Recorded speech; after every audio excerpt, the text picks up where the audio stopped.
तांत्रिक बाबा एते रागंतुनी आगरू केते थर मु आपनको छुआ चोरी करी देइची। आजिकाली चढ़े माने चालाक हो गलेनी से एथिपाई किछि दिन धरी मु छुआ चोरी करी पारुनी। मु से सब किछि जानिनी। आसंता पूर्णिमा राति सुधा मोर 100टी छुआ दरकार। मु से छुआंक बलि देई अमर हेबी। तू शीघ्र शीघ्र मो पई छुआ जोगाड़ कर, नहले मु तते देइथिबा सब टंका फेरा। एबे मो पाखरे तो टंका नाही, मु सब टंका खर्च करी देइची। मते खाली आउ टिके समय दियंतु, मु काली ही गोटे छुआ चोरी करी आनी आपनको देबी। एमिति कही काऊ चढ़े छुआ चोरी करने पाई जंगल भीतर को गला। काऊ थिला गोटे छुआ चोर। से चढ़े छुआ को चोरी करी तांत्रिक चिलो को देउतिला। तांत्रिक चिलो छुआ को बंदी करी निज पाखरे रखुथिला। से दिन काऊ अनेक खोजिला, हेले से गोटे भी चढ़े छुआ पाइलानी। शेषरे से निराश ही घर को फेरी गला। कौन हैला? तुम्हें बहुत चिंतारे थिबा पड़ी जना पड़ुच। कौन हिची तमर? तते आउ कौन कहिबी, तू तो जानू आमे छुआ को चोरी करी टंका रोजगार करती। हेले किछि दिन धरी मु आउ चढ़े छुआ चोरी करी पारुनी। तांत्रिक चिलो को शीघ्र छुआ नदेले से मोठू तार सबु टंका नहीं जीव। बुझी पारुनी एबे कौन जे करिबी। तमे चिंता करनी, मते गोटे राति समय दियो, मु किछि उपाय भाबी कहूची।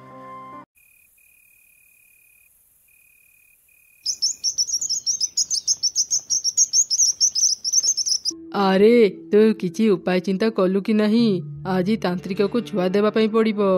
हाँ हाँ, मु एक उपाय चिंता करिची। मु जेमिति कहूची तुमे जाई तांत्रिक को सेमिति कुह। केवल तांत्रिक ही तुमको छुआ चोरी करिबारे साहाय्य करि परिबो। तापरी काऊर स्त्री ता योजना कथा काऊ को कहला। काऊ शीघ्र गला तांत्रिक पाखको। तांत्रिक बाबा मु अनेक चेष्टा कली, हेले गोटे भी चढ़ी छुआ को चोरी करी पारिलिनी। जदि आपण चाहिए मु खूब शीघ्र चढ़ी छुआ धरी पारिबी, आओ आपण को आनी देबी। कौन साहाय्य मु तते करिबी आग कह। तांत्रिक बाबा आउ किछि दिन परे वर्षा दिन आरंभ हो जिवो। सबु छुआ छता नहीं स्कूल को जिबे। मते एक एमिति छता दियंतु, ता तळको जे भी आसीबो से मोर गोलाम हो जिवो, आउ मोर सब कथा मानिबो। हाँ तू ठीक कहलु। रह मु एबे ही तते एक कुहुक छता देउची। एमिति कही तांत्रिक चिल ता जादू शक्ति रे एक कुहुक छता तैयारी करी काऊ को देला। काऊ खुशी रे से कुहुक छता नहीं घर को फेरी आसिला। से तार स्त्री को सब घटना कहला। 2 दिन पर ही थरे जंगल रे प्रबल वर्षा हैला। अनेक समय धरी वर्षा लगी रहिला। मामा आज सकाळु वर्षा पडुची, मो पाखरे तो छता नाही, मु एबे केमिति स्कूल को जिबी? आज ना स्कूल रे हमर परीक्षा अछि। अरे धन, मु भी किछि बुझी पारुनी, एबे कोन जे करिबा? तो किछि समय अपेक्षा करि दे, वर्षा छाड़ी जाऊ तापरे स्कूल को जिबो।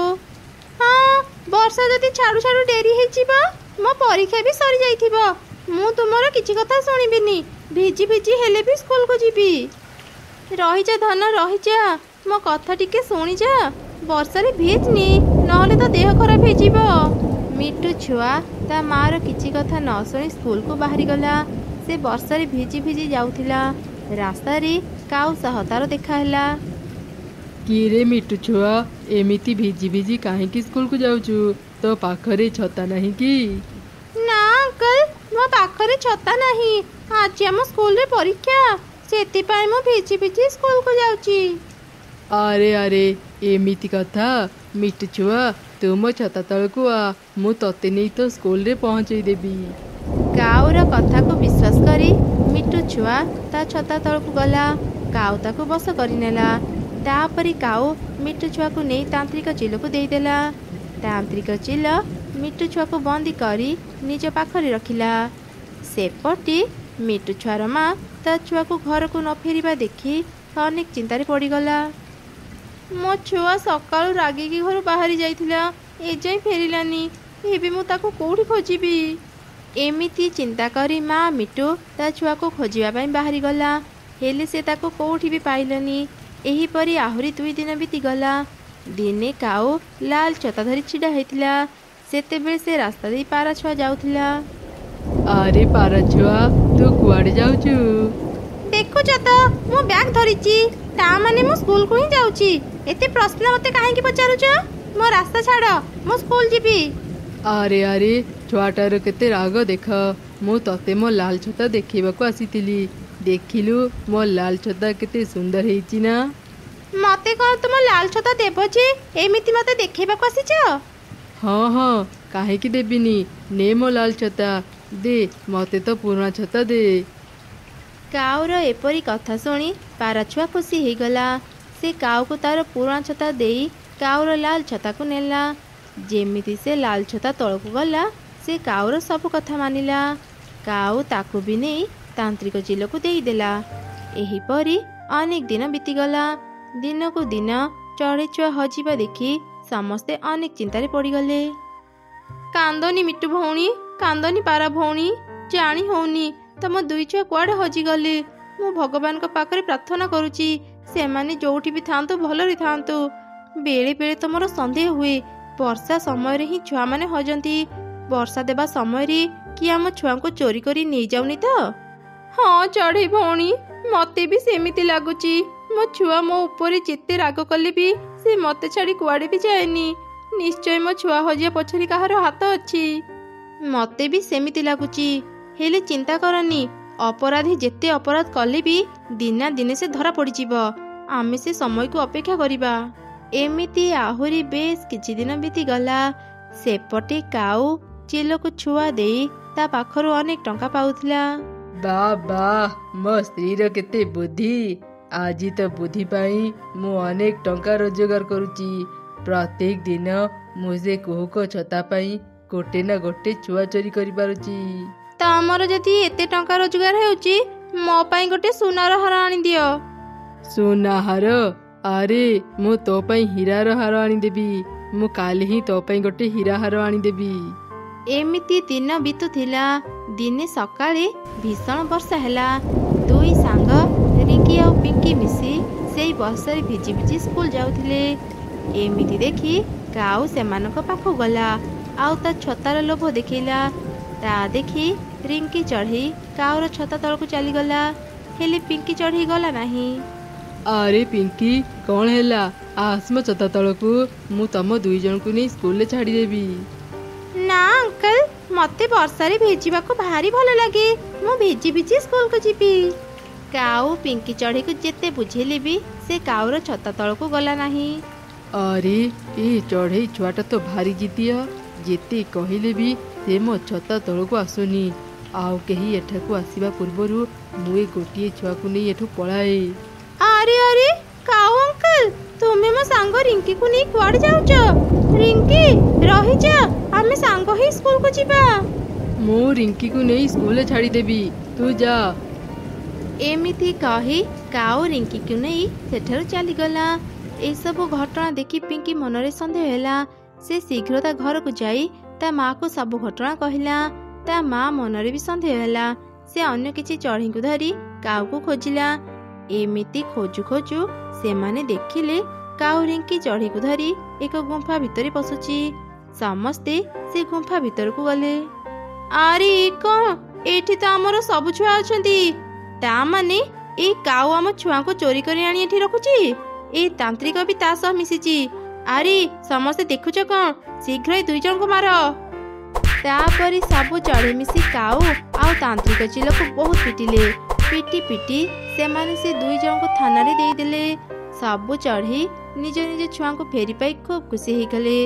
ସମସ୍ତେ ସେ କୁହୁକ ଛତାକୁ ନିଆଁରେ ଜାଳି ଦେଇ ଘରକୁ ଫେରିଗଲେ। ଥରେ ଗୋଟି ଘଞ୍ଚ ଜଙ୍ଗଲରେ ଏକ ମିଟୁର ବହୁତ ବଡ଼ ଗୋଟେ ଜମି ଥିଲା। ସେ ତା ଜମିରେ ବିଭିନ୍ନ ପ୍ରକାରର ପରିବା ଚାଷ କରିଥିଲା। ତା ଫସଲ ମଧ୍ୟ ବହୁତ ଭଲ ହେଇଥିଲା। ହେଲେ ସେ ମିଟୁ ଥିଲା ବହୁତ କଞ୍ଜୁସ୍। ମାଗଣାରେ ସେ କାହାକୁ ଅଳ୍ପ ଟିକେ ଖାଇବା ବି ଦେଉନଥିଲା। ଆଉ ଯୋଉ ଚଢ଼େଇ ତା ବଗିଚାରୁ ପରିବା ଚୋରି କରୁଥିଲା, ମିଟୁ ତାକୁ ଧରି ବହୁତ ପିଟୁଥିଲା। ଆରେ ବାଃ, ମୋ ବଗିଚାର ପରିବା ସବୁ ପୂର୍ବ ଅପେକ୍ଷା ଏଥର ବେଶୀ ହେଇଛି। ମୁଁ ମୋ ବଗିଚାର ଆହୁରି ଯତ୍ନ ନେବି। ଏବେ ମୁଁ ମୋ ବଗିଚା ଛାଡ଼ି କୁଆଡ଼େ ବି ଯିବିନି। ଏମିତି ସେ ମିଟୁ ଦିନ ରାତି ତା ପରିବା ବଗିଚାକୁ ଜଗୁଥିଲା। ସେ ସବୁ ସମୟରେ ଗୋଟେ ଲାଠି ଧରିଥିଲା। ମିଟୁର ଲାଠିକୁ ଦେଖି ଚଢ଼େଇମାନେ ତା ବଗିଚାରେ ପଶିବା ପାଇଁ ସାହସ କରୁନଥିଲେ। ଆରେ ଚଢ଼େଇ, ଜାଣିଛୁ ଆମ ଜଙ୍ଗଲରେ ରହୁଥିବା ମିଟୁ ସେ ତା ବଗିଚାରେ ବହୁତ ପରିବା ଚାଷ କରିଛି। ପରିବା ଚାଷ କଲେ କ'ଣ ହେବ? ମୁଁ ଶୁଣିଛି ସେ ମିଟୁ ବହୁତ କଞ୍ଜୁସ୍। ସେ ମାଗଣାରେ କାହାକୁ ଗୋଟେ ପରିବା ବି ଦିଏନି। ହଁ, ତୁ ଠିକ୍ କହିଛୁ। ସେ ମିଟୁ କେତେ କଞ୍ଜୁସ୍ ମୁଁ ନିଜ ଆଖିରେ ଦେଖିଛି। କିଛି ଦିନ ପରେ ଜଙ୍ଗଲରେ ଖାଇବାର ଅଭାବ ଦେଖାଗଲା। ସବୁ ଚଢ଼େଇ ଦୂର ଦୂର ଜାଗାକୁ ଯାଇ ଖାଇବା ଆଣୁଥିଲେ। ଖାଇବା ଆଣିବା ପାଇଁ ଚଢ଼େଇମାନଙ୍କୁ ବହୁତ ପରିଶ୍ରମ କରିବାକୁ ପଡ଼ୁଥିଲା। ମିଟୁ ପାଖରେ ବହୁତ ପରିବା ଥିଲେ ମଧ୍ୟ ସେ ଜଙ୍ଗଲରେ କାହାକୁ ବି ସାହାଯ୍ୟ କରୁନଥିଲା। ମୁଁ ଶୁଣିଲି ଆମ ଜଙ୍ଗଲରେ ଏବେ ଖାଇବା ମିଳୁନି। ଖାଇବା ଆଣିବା ପାଇଁ ଚଢ଼େଇମାନେ ବହୁତ ପରିଶ୍ରମ କରୁଛନ୍ତି। ମୁଁ ମୋ ବଗିଚାର ଭଲ ଯତ୍ନ ନିଏ ବୋଲି ଆଜି ମୋ ବଗିଚାରେ କେତେ ପରିବା ହେଇଛି। ମୁଁ ମୋ ପରିବା କାହାକୁ ବି ଦେବିନି। ଯିଏ ମରୁ କି ବଞ୍ଚୁ, ମୋର କ'ଣ ଯାଏ ଆସେ। ଖାଇବାର ଅଭାବ ଯୋଗୁଁ ଜଙ୍ଗଲର ଚଢ଼େଇମାନେ ବହୁତ ଚିନ୍ତାରେ ଥିଲେ। ହେଲେ ସେ କଞ୍ଜୁସ୍ ମିଟୁ ମନରେ ଟିକେ ବି ଦୟା ଆସୁନଥିଲା। ସେ କେବଳ ତା ପରିବା ବଗିଚାକୁ ନେଇ ଖୁସିରେ ଥିଲା। ଗୋଟେ ଦିନ ଏକ ଜାଗାରେ ସବୁ ଚଢ଼େଇ ଏକାଠି ହେଲେ। ଚଢ଼େଇ, ମୁଁ 2 ଦିନ ହେଲାଣି କିଛି ଖାଇନି। ମୁଁ ଯଦି ଏବେ କିଛି ଖାଇବା ନ ପାଇବି ଭୋକରେ ହିଁ ମରିଯିବି। ମୁଁ ବି ବହୁତ ଭୋକିଲା ଅଛି। ମୋ ଘରେ କିଛି ଖାଇବାକୁ ନାହିଁ। ମୋ ସ୍ତ୍ରୀ ଆଉ ମୋ ଛୁଆମାନେ ବି ଭୋକରେ ଅଛନ୍ତି। ଆମ ଜଙ୍ଗଲରେ ତ କେଉଁଠି କିଛି ଖାଇବା ମିଳୁନି। ଏବେ ଆମେ ଖାଇବା ଯୋଗାଡ଼ କେମିତି କରିବା? ତମେ ମାନେ ଟିକେ ଧୈର୍ଯ୍ୟ ଧର। ମୁଁ ବି 2 ଦିନ ହେଲା କିଛି ଖାଇନି। ମୁଁ ସମସ୍ତଙ୍କ ପାଇଁ କିଛି ବ୍ୟବସ୍ଥା କରୁଛି। ଆରେ ଚଢ଼େଇ, ତୁ କ'ଣ କରିବୁ? ଆମ ଜଙ୍ଗଲରେ କେଉଁଠି କିଛି ଖାଇବା ନାହିଁ। ପିଇବା ପାଇଁ ସଫା ପାଣି ନାହିଁ। କେବଳ ମିଟୁର ହିଁ ଗୋଟେ ପରିବା ବଗିଚା ଅଛି। ତା ବଗିଚାରେ ବହୁତ ପରିବା ଥିଲେ ମଧ୍ୟ ସେ କଞ୍ଜୁସ୍ ମିଟୁ କାହାକୁ ବି ଅଳ୍ପ ଟିକେ ବି ଦେବନି। ମୁଁ ସେ ମିଟୁ ପାଖକୁ ଯିବି ଆଉ ତାକୁ ଆମ ସମସ୍ୟା ବିଷୟରେ କହିବି। ମୋର ବିଶ୍ୱାସ ଯେ ସେ ଆମକୁ ନିଶ୍ଚୟ ସାହାଯ୍ୟ କରିବ। ତୁ ଚେଷ୍ଟା କରିକି ଦେଖେ। ହେଲେ ମୁଁ ସେ ମିଟୁକୁ ଭଲ ଭାବରେ ଜାଣିଛି। ସେଇଟା ବଡ଼ କଞ୍ଜୁସ୍। ସେ ତତେ ଖାଲି ହାତରେ ହିଁ ଫେରେଇ ଦେବ। ତାପରେ ଚଢ଼େଇ ମିଟୁ ପାଖକୁ ଗଲା। ସେତେବେଳେ ମିଟୁ ତା ପରିବା ବଗିଚାକୁ ଜଗିଥିଲା। ଆରେ ଚଢ଼େଇ, ତୁ ମୋ ପାଖକୁ କାହିଁକି ଆସିଛୁ? ମୋ ପରିବା ନେବାକୁ ଆସିଛୁ କି? ମୁଁ ତତେ ଗୋଟେ ବି ପରିବା ଦେବିନି। ଚାଲିଯା ଏଠୁ। ମିଟୁ, ମୋ କଥା ଟିକେ ଶୁଣୁ। ଆମ ଜଙ୍ଗଲର ପରିସ୍ଥିତି ଏବେ ବହୁତ ଖରାପ। ଖାଇବାକୁ କିଛି ମିଳୁନି। ପିଇବାକୁ ସଫା ପାଣି ନାହିଁ। 2-3 ଦିନ ହେଲାଣି ଚଢ଼େଇମାନେ କିଛି ଖାଇନାହାନ୍ତି। ସମସ୍ତେ ଭୋକରେ ଅଛନ୍ତି। ଆମ ଉପରେ ଟିକେ ଦୟା କର ମିଟୁ। ଆମକୁ କିଛି ଖାଇବା ଦେଇଥା। ଆମ ଜଙ୍ଗଲରେ ଯେତେବେଳେ ଖାଇବା ମିଳିବ ଆମେ ତୋର ସବୁ ଖାଇବା ଫେରେଇ ଦେବୁ। ଏବେ ଯଦି ଖାଇବା ନ ମିଳିବ ଆମେ ଚଢ଼େଇମାନେ ଭୋକରେ ମରିଯିବୁ। ମୁଁ ତତେ ଥରେ କହିଲି ନା, ମୁଁ ତତେ ଗୋଟେ ବି ପରିବା ଦେଇପାରିବିନି। ଶୀଘ୍ର ଚାଲିଯା ଏଠୁ, ନହେଲେ ମୁଁ ଏ ଲାଠିରେ ପିଟି ପିଟି ତତେ ବାହାର କରିଦେବି। ଏମିତି ଶୁଣି ଚଢ଼େଇର ମନ ବହୁତ ଦୁଃଖ ହେଇଗଲା। ସେ ସେଠାରୁ ଚାଲିଗଲା। ରାସ୍ତାରେ ତାର ଆଉ ଏକ ଚଢ଼େଇ ସହ ଦେଖା ହେଲା। କିଛି ସମୟ ତା ସହ କଥା ହେଲା ପରେ ଚଢ଼େଇ ନିଜ ସାଙ୍ଗମାନଙ୍କ ପାଖକୁ ଫେରିଲା। କ'ଣ ହେଲା ଚଢ଼େଇ? ସେ ମିଟୁ ତତେ କିଛି ଖାଇବା ଦେଲା? ଆରେ ଚଢ଼େଇ, ଚୁପ୍ କାହିଁକି ଅଛୁ? କହ ନା, ସେ ମିଟୁ କିଛି ପରିବା ଦେଲା ନା ନାଇଁ? ନା, ସେ ମିଟୁ ମୋତେ ଗୋଟେ ବି ପରିବା ଦେଲାନି। ଏବେ ମୁଁ ବୁଝିଗଲି ଯେ ସେ ମିଟୁ ବହୁତ କଞ୍ଜୁସ୍। ଆମେ ଯେତେ କଷ୍ଟରେ ଥିଲେ ବି ସେ ଆମକୁ ଜମା ବି ସାହାଯ୍ୟ କରିବନି। ମୁଁ ତ ତତେ ଆଗରୁ କହୁଥିଲି, ହେଲେ ତୁ ମୋ କଥା ଶୁଣିଲୁନି ଆଉ ସେ ମିଟୁ ପାଖକୁ ଚାଲିଗଲୁ। ଫେରିବା ସମୟରେ ପାଖ ଜଙ୍ଗଲରେ ଏକ ଚଢ଼େଇ ସହ ମୋର ଦେଖା ହେଲା। ସେ କହୁଥିଲା ତାଙ୍କ ଜଙ୍ଗଲର ପରିସ୍ଥିତି ଏବେ ଭଲ ଅଛି। ସେଠି ଭଲ ଖାଇବା ବି ମିଳୁଛି। ଆମ ସମସ୍ୟା ଦୂର କରିବାକୁ ହେଲେ ଏବେ କେବଳ ଗୋଟେ ରାସ୍ତା ଅଛି। ଚାଲ କିଛି ଦିନ ପାଇଁ ସେ ଜଙ୍ଗଲକୁ ଯିବା। ଆମ ଜଙ୍ଗଲର ପରିସ୍ଥିତି ଠିକ୍ ହେଲା ପରେ ଆମେ ପୁଣି ଥରେ ଆମ ଘରକୁ ଫେରି ଆସିବା। ହଁ ଚଢ଼େଇ, ତୁ ଠିକ୍ କହିଛୁ। ଏବେ ଆମକୁ ଏ ଜାଗା ଛାଡ଼ିବାକୁ ହିଁ ପଡ଼ିବ। ଏମିତି କଥା ହେଇ ସବୁ ଚଢ଼େଇ ପାଖ ଜଙ୍ଗଲକୁ ଚାଲିଗଲେ। ସେଠି ଗୋଟେ ବଡ଼ ଗଛରେ ବସା ବାନ୍ଧି ସବୁ ଚଢ଼େଇ ରହିଲେ। ସେ ଜଙ୍ଗଲରେ ବହୁତ ଖାଇବା ଥିଲା। ପିଇବା ପାଇଁ ସଫା ପାଣି ବି ଥିଲା। ଚଢ଼େଇମାନଙ୍କ ସବୁ ସମସ୍ୟା ଦୂର ହେଇଗଲା। ତାଙ୍କ ପାଇଁ ଆଉ ଖାଇବାର ଅଭାବ ରହିଲାନି। ସେପଟେ ମିଟୁ ରହୁଥିବା ଜଙ୍ଗଲରେ ଦିନେ ପ୍ରବଳ ବର୍ଷା ହେଲା। ସେ ବର୍ଷାକୁ ଦେଖି ମିଟୁ ପ୍ରଥମେ ବହୁତ ଖୁସି ହେଇଗଲା। ସେ ଭାବୁଥିଲା ବର୍ଷାରେ ଏବେ ତାର ଫସଲ ଆହୁରି ଭଲ ହେବ। ହେଲେ ଲଗାତାର ବର୍ଷା ହେବା ଯୋଗୁଁ ଜଙ୍ଗଲ ସାରା ପାଣି ଭର୍ତ୍ତି ହେଇଗଲା। ମିଟୁର ପରିବା ବଗିଚାରେ ବି ପାଣି ଭର୍ତ୍ତି ଥିଲା। ଏମିତି ଦେଖି ମିଟୁ ବହୁତ ଚିନ୍ତାରେ ପଡ଼ିଗଲା। ଆରେ ଏ କ'ଣ ହେଇଗଲା? ଏ ବର୍ଷା ଛାଡ଼ୁନି କ'ଣ ପାଇଁ? ମୋ ବଗିଚାରେ ଚାରିଆଡ଼େ ପାଣି। ଏମିତି ଯଦି ବର୍ଷା ଲାଗି ରହିବ ମୋର ତ ସବୁ ପରିବା ନଷ୍ଟ ହେଇଯିବ। ଏବେ ମୁଁ କ'ଣ କରିବି? ମିଟୁ ନିଜ ବଗିଚାର ଅବସ୍ଥା ଦେଖି ବହୁତ ଚିନ୍ତାରେ ଥିଲା। ସେ ବୁଝିପାରୁନଥିଲା ସେ ଏବେ କ'ଣ କରିବ।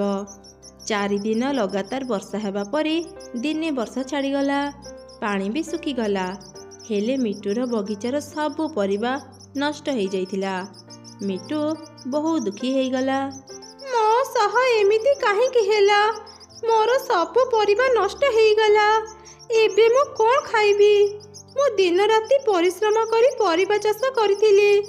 ଗୋଟେ ଦିନରେ ହିଁ ମୋର ସବୁ ପରିବା ନଷ୍ଟ ହେଇଗଲା। ମୁଁ ସେ ଭୋକିଲା ଚଢ଼େଇମାନଙ୍କୁ ସାହାଯ୍ୟ ବି କଲି ନାହିଁ। ମୁଁ ବହୁତ ବଡ଼ ଭୁଲ କରିଦେଲି। ମୋତେ ଆଜି ତାର ଶାସ୍ତି ମିଳୁଛି। ଆରେ କାଉ, ମୁଁ ଶୁଣିଲି ଆମେ ରହୁଥିବା ଜଙ୍ଗଲରେ ବହୁତ ବର୍ଷା ହେଇଛି। ସେଠି ବହୁତ ଗଛ ଭାଙ୍ଗି ଯାଇଛି। ମିଟୁର ପରିବା ବଗିଚା ବି ନଷ୍ଟ ହେଇଯାଇଛି। ତା ପାଖରେ ଏବେ ଖାଇବାକୁ କିଛି ନାହିଁ। ଚାଲ ତାକୁ ବି ଆମେ ଏ ଜଙ୍ଗଲକୁ ନେଇ ଆସିବା।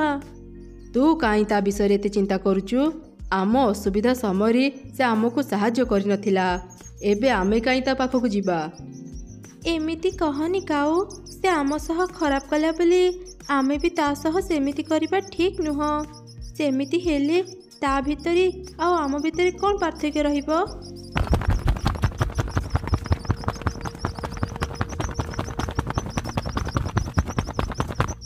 ଆରେ ମିଟୁ, ଆମେ ଶୁଣିଲୁ ତୋର ସବୁ ପରିବା ନଷ୍ଟ ହେଇଯାଇଛି। ତୋ ପାଖରେ ବି କିଛି ଖାଇବା ନାହିଁ। ତୁ ଏଠି ଆଉ ରହନି। ଆମ ସାଙ୍ଗରେ ପାଖ ଜଙ୍ଗଲକୁ ଚାଲେ। ସେଠି ବହୁତ ଖାଇବା ଅଛି। ସେଠି ଆମ ସହ ତୁ ରହିବୁ। ଚଢ଼େଇ, ତ ବିପଦ ସମୟରେ ମୁଁ ତମମାନଙ୍କୁ ସାହାଯ୍ୟ କଲି ନାହିଁ। ତଥାପି ତମେମାନେ ମୋ କଷ୍ଟକୁ ବୁଝି ମୋ ପାଖକୁ ଆସିଲ। ସତରେ ତମମାନଙ୍କ ମନ ବହୁତ ବଡ଼। ମୋତେ କ୍ଷମା କରିଦିଅ। ମୁଁ ମୋ ଭୁଲ ବୁଝି ସାରିଛି। ଏମିତି ମିଟୁ ସେମାନଙ୍କୁ କ୍ଷମା ମାଗିଲା। ତାପରେ ସେ ଚଢ଼େଇ ଆଉ କାଉ ସହ ମିଶି ପାଖ ଜଙ୍ଗଲକୁ ଚାଲିଗଲା।